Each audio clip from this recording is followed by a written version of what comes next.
let us talk about how you need to view yourself and your company as a leadership manufacturer. You are going to become a creator of tomorrow's leaders.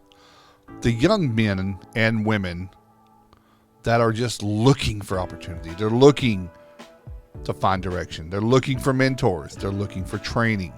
They want to do it their way, but they want to help you build your company and put their own mark in the world. They start out with very little. They're just raw materials. They need a lot of work. Some people may look at some of your new staff as not being ready and not up to snuff. One man's trash is another man's treasure, but you're going to work on that. You're going to have to cut some corners of some people. You're going to have to mold and sculpt and create the people that you want. You're going to have to bring them into a company that has great system. Bring them into your laboratory and start to create the people that you think the world needs. Spend some time, be a mentor, assign them another mentor, but cultivate them.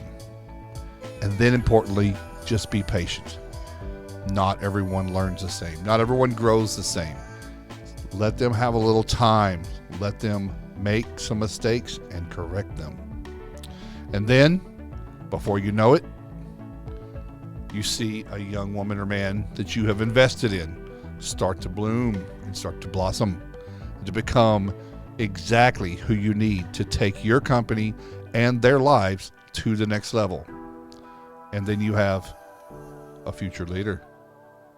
Let's go out, let's create these, and let them help us build the world. Invest now and invest often. Future leaders. Let's go.